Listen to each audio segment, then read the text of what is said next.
The Fight. Beyond the door, Howland heard Jean pause. There followed a few moments' silence, as though the other were listening for sound within. Then there came a fumbling at the bar, and the door swung inward. "Bonjour, monsieur," called Jean's cheerful voice as he stepped inside. "Is it possible you are not up, with all this dog barking and—" His eyes had gone to the empty bunk. Despite his cheerful greeting, Howland saw that the Frenchman's face was haggard and pale as he turned quickly toward him. He observed no further than that, but flung his whole weight on the unprepared Croisset, and together they crashed to the floor. There was scarce a struggle, and Jean lay still. He was flat on his back, his arms pinioned to his sides, and bringing himself astride the Frenchman's body so that each knee imprisoned an arm, Howland coolly began looping the babiche thongs that he had snatched from the table as he sprang to the door. Behind Howland's back, Jean's legs shot suddenly upward. In a quick, choking clutch of steel-like muscle, they gripped about his neck like powerful arms, and in another instant he was twisted backward with a force that sent him half neck-broken to the opposite wall. He staggered to his feet, dazed for a moment, and Jean Croisset stood in the middle of the floor, his caribou skin coat thrown off, his hands clenched, his eyes darkening with a dangerous fire. As quickly as it had come, the fire died away, and as he advanced slowly, his shoulders hunched over, his white teeth gleamed in a smile. Howland smiled back and advanced to meet him. There was no humor, no friendliness in the smiles. Both had seen that flash of teeth and deadly scintillation of eyes at other times. Both knew what it meant. "I believe that I will kill you, monsieur," said Jean softly. There was no excitement, no tremble of passion in his voice. "I have been thinking that I ought to kill you. I almost made up my mind to kill you when I came back to this Maison de Mort Rouge. It is the justice of God that I kill you." The two men circled, like beasts in a pit. Howland in the attitude of a boxer, Jean with his shoulders bent, his arms slightly curved at his side, the toes of his moccasined feet bearing his weight. Suddenly he launched himself at the other's throat. In a flash, Howland stepped a little to one side and shot out a crashing blow that caught Jean on the side of the head and sent him flat on his back. Half stunned, Croisset came to his feet. It was the first time that he had ever come into contact with science. He was puzzled. His head rang, and for a few moments he was dizzy. He darted in again, in his old, quick, cat-like way, and received a blow that dazed him. This time he kept his feet. "I am sure now that I am going to kill you, monsieur," he said, as coolly as before. There was something terribly calm and decisive in his voice. He was not excited. He was not afraid. His fingers did not go near the weapons in his belt, and slowly the smile faded from Howland's lips as Jean circled about him. He had never fought a man of this kind. Never had he looked on the appalling confidence that was in his antagonist's eyes. From those eyes, rather than from the man, he found himself slowly retreating. They followed him, never taking themselves from his face. In them the fire returned and grew deeper. Two dull red spots began to glow in Croisset's cheeks, and he laughed softly when he suddenly leaped in so that Howland struck at him and missed. He knew what to expect now, and Howland knew what to expect. It was the science of one world pitted against that of another, the science of civilization against that of the wilderness. Howland was trained in his art. For sport, Jean had played with wounded lynx. His was the quickness of sight, of instinct, the quickness of the great north loon that had often played this same game with his rifle fire, of the sledge dog whose ripping fangs carried death so quickly that eyes could not follow. A third and a fourth time he came within distance, and Howland struck and missed. "I am going to kill you," he said again. To this point Howland had remained cool. Self-possession and his science he knew to be half the battle. But he felt in him now a slow, swelling anger. The smiling flash in Jean's eyes began to irritate him. The fearless, taunting gleam of his teeth, his audacious confidence, put him on edge. Twice again he struck out swiftly, but Jean had come and gone like a dart. His lithe body, 50 pounds lighter than Howland's, seemed to be that of a boy dodging him in some tantalizing sport.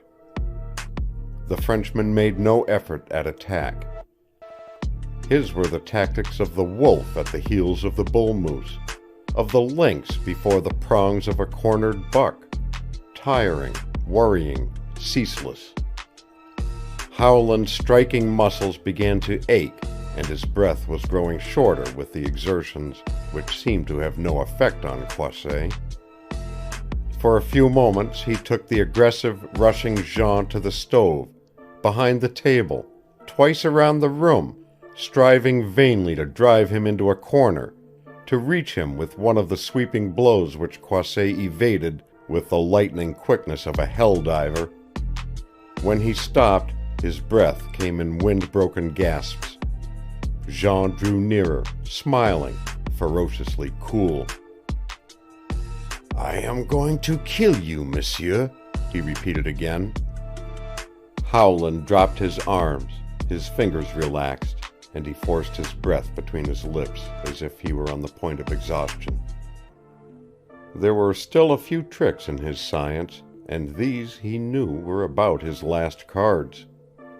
He backed into a corner, and Jean followed, his eyes flashing a steely light, his body growing more and more tense. "Now, monsieur, I am going to kill you," he said in the same low voice. "I am going to break your neck." Howland backed against the wall, partly turned as if fearing the other's attack, and yet without strength to repel it. There was a contemptuous smile on Croisset's lips as he poised himself for an instant. Then he leaped in, and as his fingers gripped at the other's throat, Howland's right arm shot upward in a deadly short-arm punch that caught his antagonist under the jaw.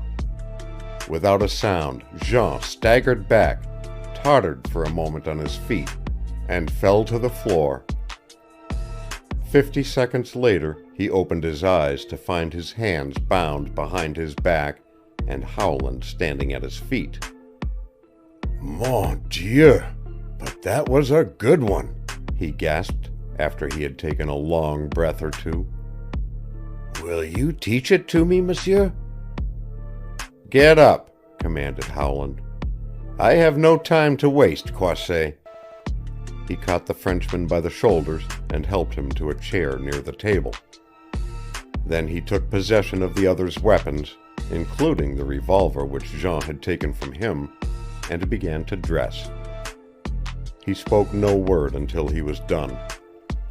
"Do you understand what is going to happen, Croisset?" he cried then, his eyes blazing hotly. "Do you understand that what you have done will put you behind prison bars for 10 years or more? Does it dawn on you that I'm going to take you back to the authorities, and that as soon as we reach the Wekusko, I'll have 20 men back on the trail of these friends of yours?" A gray pallor spread itself over Jean's thin face. "The great God, monsieur, you cannot do that." "Cannot?" Howland's fingers dug into the edge of the table. "By this great God of yours, Croisset, but I will.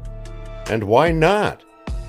Is it because Mélisse is among this gang of cutthroats and murderers? Pish, my dear Jean, you must be a fool. They tried to kill me on the trail, tried it again in the coyote, and you came back here determined to kill me. You've held the whip hand from the first. Now it's mine. I swear that if I take you back to the Wekusko, we'll get you all. If, monsieur? Yes, if. And that if... Jean was straining against the table. It rests with you, Croisset. I will bargain with you. Either I shall take you back to the Wekusko, hand you over to the authorities, and send a force after the others, or you shall take me to Mélisse. Which shall it be? And if I take you to Mélisse, monsieur? Howland straightened, his voice trembling a little with excitement. If you take me to Mélisse and swear to do as I say, I shall bring no harm to you or your friends. And Mélisse? Jean's eyes darkened again. You will not harm her, monsieur? Harm her? There was a laughing tremor in Howland's voice. Good God, man! Are you so blind that you can't see that I am doing this because of her? I tell you that I love her, and that I am willing to die in fighting for her. Until now, I haven't had the chance. You and your friends have played a cowardly, underhand game, Croisset. You have taken me from behind at every move, and now it's up to you to square yourself a little, or there's going to be hell to pay. Understand? You take me to Mélisse, or there'll be a cleanup that will put you and the whole bunch out of business. Harm her. Again Howland laughed, leaning his white face toward Jean. Come, which shall it be, Croisset? A cold glitter, like the snap of sparks from striking steels, shot from the Frenchman's eyes. The grayish pallor went from his face. His teeth gleamed in the enigmatic smile that had half undone Howland in the fight. You are mistaken in some things, monsieur, he said quietly. Until today I have fought for you and not against you. But now you have left me but one choice. I will take you to Mélisse, and that means... Good! Cried Howland. La, monsieur. Not so good as you think. It means that as surely as the dogs carry us there, you will never come back. Mon Dieu, your death is certain. Howland turned briskly to the stove. Hungry, Jean? He asked more companionably. Let's not quarrel, man.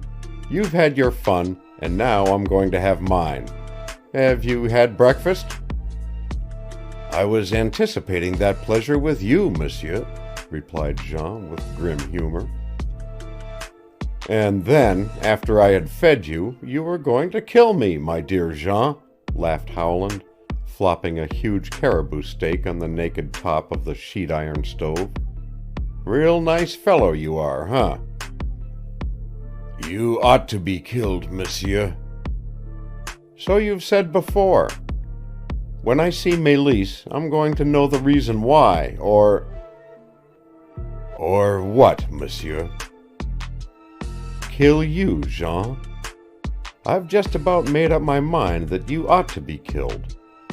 If anyone dies up here where we're going, Croisset, it will be you first of all.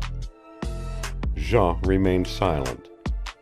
A few minutes later Howland brought the caribou steak, a dish of flour cakes, and a big pot of coffee to the table. Then he went behind Jean and untied his hands. When he sat down at his own side of the table, he cocked his revolver and placed it beside his tin plate. Jean grimaced and shrugged his shoulders. It means business, said his captor warningly. If at any time I think you deserve it, I shall shoot you in your tracks, Croisset, so don't arouse my suspicions." "I took your word of honor," said Jean sarcastically. "And I will take yours to an extent," replied Howland, pouring the coffee. Suddenly he picked up the revolver. "You never saw me shoot, did you? See that cup over there?" He pointed to a small tin pack cup hanging to a nail on the wall a dozen paces from them. 3 times without missing he drove bullets through it, and smiled across at Croisset. "I am going to give you the use of your arms and legs, except at night," he said. "Mon Dieu, it is safe," grunted Jean. "I give you my word that I will be good, monsieur." The sun was up when Croisset led the way outside. His dogs and sledge were 100 yards from the building, and Howland's first move was to take possession of the Frenchman's rifle and eject the cartridges, while Jean tossed chunks of caribou flesh to the huskies. When they were ready to start, Jean turned slowly and half reached out a mittened hand to the engineer. "Monsieur," he said softly, "I cannot help liking you, though I know that I should have killed you long ago. I tell you again that if you go into the north, there is only 1 chance in 100 that you will come back alive. Great God, monsieur, up where you wish to go, the very trees will fall on you, and the carrion ravens pick out your eyes. And that chance, that 1 chance in 100, monsieur—" "I will take," interrupted Howland decisively. "I was going to say, monsieur," finished Jean quietly, "that unless accident has befallen those who left Wekusko yesterday, that 1 chance is gone. If you go south, you are safe. If you go into the north, you are no better than a dead man." "There will at least be a little fun at the finish," laughed the young engineer. "Come, Jean, hit up the dogs." "Mon Dieu, I say you are a fool and a brave man," said Croisset, and his whip twisted sinuously in mid-air and cracked in sharp command over the yellow backs of the huskies.